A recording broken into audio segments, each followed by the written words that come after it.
உனக்கு வேடிக்கை அங்க என்ன தெரியுது? அங்க என்ன தெரியுது? 4 மரம் 4 செடி 4 கொடி தான் தெரியுது. அங்க என்னடா வேடிக்கை அங்க வேடிக்கை பாக்கலடி. நீ சொன்னல அவன் மேல ஒரு கண்ணு வச்சுட்டு அவனதானே உன்னை அப்படி அவன் மேல கண்ணு வைக்க சொன்னா. அங்க என்ன இருக்கு? அங்க என்ன அவன் மேல செடி கொடி காய் பழம் தான் இருக்கு. காய் பழம் இருக்கு, அது எனக்கும் தெரியும்.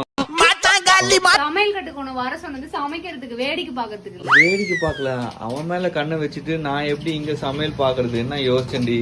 பொண்ணை பக்கத்துனா பொறுக்கிய பத்து விட்டுருக்காங்க. நீ என்னத்தான் போட மறக்கல சொல்லு. பைத்தியக்காரனாக்கி இருக்க, ஏ ஒரு கொலைக்காரனை கூட ஆக்கி சமைக்கவே மறந்துடுற. ஐயோ, உனக்கு ஒரு தேங்காய் சட்னி செய்ய தெரியுமா? என்ன ஊரை விட்டு போன்னு சொல்லு. நான் தேங்காய் சட்னி பண்ணது எது, நீ சாப்பிட்டது எது? தேங்காய் சட்னி கொண்டு ஐயோ இஞ்சி போட மாட்டேன். என்னம்மா இப்படி இருக்கீங்களம்மா? சொல்லல, சமைக்கவே தெரியாது நாய்க்கு. ஏமா இதெல்லாம் ஒரு பொண்ணாமா? எதுல போட்டுது? அரைச்சாதானே போட முடியும். தலையை திறந்து உன் தலைக்குள்ள போட்டுக்கோ. எது யாருமா? சரியா வேகாத டைனோசர் முட்டை மாதிரி.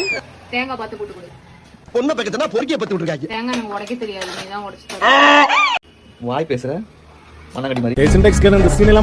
ஏய், தேங்காய் உடைச்சா அந்த ஓடு வந்து என் தலையில படும், என் ஃபேஸ் டேமேஜ் ஆகும். சாகணும்னு முடிவு பண்ணிட்டா தூக்கு மாட்டி செத்தானா, தூக்கு மாத்திரை சாப்பிட்டு செத்தானா. இதுக்கு மேலயும் டேமேஜ் ஆகணுமா? இந்த நிறைய பாசிபிலிட்டிஸ் இருக்கு.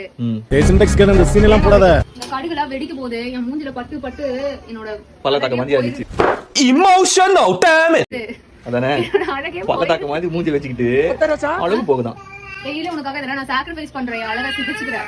ஓ, அழகா செதுச்சுக்கிறாளா? நான் சொல்ற மாதிரி வையன் கைய திரும்ப இப்படி மேல ஒரு கை வை, க்ளோஸ் பண்ணி எடு. எது யாருமா? சரியா வேகாத டைனோசர் முட்டை மாதிரி. சொக்க தங்கம் ஜுவல்லரி, சொக்க வைக்கும் ஜுவல்லரி. ஆல்ரெடி டேமேஜ் ஆன மூஞ்சி மண்டையை உடைச்சு வெளியே அனுப்பிச்சிருக்கோம். மனசுல வந்து சொக்க தங்கம் ஆட்ல வர மாதிரி இதெல்லாம் பொறாமடா என் அழகை பார்த்து. அந்த பள்ளத்தாக்கு உள்ள அந்த கடுகு விழுகுது, அவ்வளவுதான். வேற ஆணி வேற 4 துண்டா பிரிச்சு பசிக்குது பிள்ளைக்கு.